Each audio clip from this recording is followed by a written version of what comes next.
Now you might be wondering, what in the world does all that have to do with golf? Well, it has everything to do with golf. Hi, I'm Bob Byman for the Golf Channel Instructor Search. Let me show you how using experiences in other sports can help you to have a natural and athletic golf swing. Come on into my office. Golf is inside of all sport. It is not a separate entity.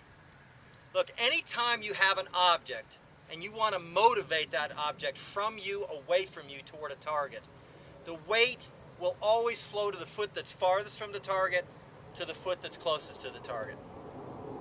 That is certainly true in golf. Anybody who has ever dominated the sport in their heyday has transferred weight. Now, in golf, we have a loading motion and an unloading motion. I call it these very specifically, not a backswing and a forward swing or a backswing and a downswing. A loading motion and an unloading motion, I believe, implies energy, it implies commitment, and it's relative to the thing that we're trying to do. In the loading motion, we are gathering enough energy so that when we unload, we're able to hit the shot that we're trying to play. Okay, so obviously golf is setup specific, starting position specific. It has a very specific grip, and you want to have a flawless starting position. Now, the starting position takes no athletic skill. It is something within the ability of anybody who wishes to have one. If we have a flawless starting position, we are setting up the conditions to be in the game on each individual shot. So I don't want to discount that. But relative to the loading and unloading motions, I want to talk a little bit more specifically. In our starting position, we have our weight is about 50-50. In the loading motion, the weight goes 75-25 right. In the unloading motion, it goes 100-0 left. And I mean 100-0.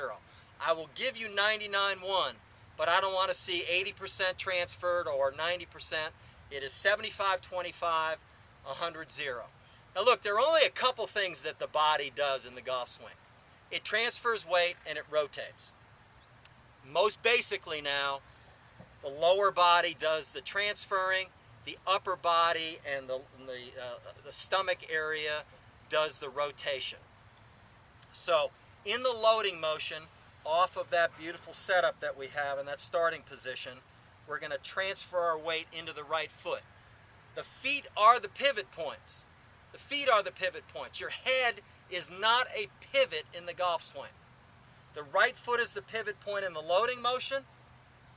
The left foot's the pivot point in the unloading motion. They are the parameters in which we make our movement. Okay? So, in the loading motion, here we are. We transfer weight into the right foot, but never outside the right foot, and we rotate the upper part of our body. This, if you allow it, will take the arms and hands and the club into a pretty darn good position up at the top of the backswing there, the end of the load. Now, we can get more specific as far as the exact plane that we must swing on to really, really hit the ball well. But most people don't want to get involved in any of that. They just want to be athletic and swing the club. So, again, from the address position, the beginning of the motion. Now again, if there's only two things that the body does, it transfers weight and it rotates. If I were to pick which comes first, now they're very unified, but if I had to pick which came first, the transfer would happen just a split second before the rotation in both directions. Now, anybody that I've ever seen that hits the ball great day after day after day, starts the swing, starts the loading motion with a very slight movement to the left. Very slight movement to the left, and then it rebounds back into the right foot as we're transferring weight, and that puts some momentum and inertia into the club head and the arms and the hands. This gets this moving on a very consistent arc and maintains the plane of the swing as we're going away. A lot of these things that people worry about can be taken care of all by themselves just by doing some basic things in the loading motion. So here we are. There's a little bit of movement to the left, and then that movement back to the right picks the club up, and we rotate up, and we take it up to the top of the loading motion. Now, how do you know when to end the loading motion? You end the loading motion by your attachment to your desired result. Okay, that's very important now. You will have a sixth sense over time that you will have stored up enough energy in your loading motion that it's enough. And that's when you start unloading through to the finish. Now, in instruction, a lot of times we have to separate these things, okay? But in the end, it just becomes one motion. So, as we are up at the top of the loading motion, now the unload starts. The unload begins just before the end of the loading motion. So it becomes one motion. We go this way, and now we transfer weight back through to the finish. Okay, so now there I like to give a variety of different options to my students to give them the ability to understand what to do there. In the unloading motion, some of them like to think about what's going on over here at the finish. Okay, way over there. So in order to do that, the first thing that stabilizes in the finishing position is the left foot, then the left leg, then the hips, shoulders, arms, hands, and then finally the club head. Now there's a whole nother school of thought there where you take it up to the end of your loading motion and you start back down and you do the initial movement with the lower body there, which gives the upper body early speed, then the arms, the hands, and then finally the club head comes into impact, and you just let that thing go. It doesn't really matter which way you do that. In fact, it's a good idea to go back and forth between these things. Remember, golf is inside of all sport. It is not a separate entity. Be an athlete and enjoy yourself. May all your swings be free. This is Bob Byman. In order to make more putts, you have to be a great reader.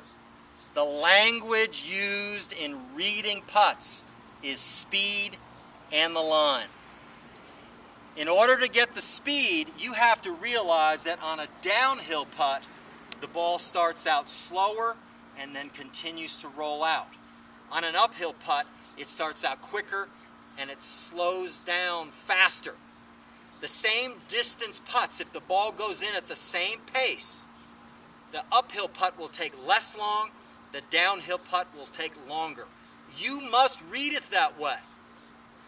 A way to get involved in the putt and take on the mood of the stroke that you need in order to make that putt. On a downhill putt, you walk in quite slowly to match the pace that the ball is going to go away on.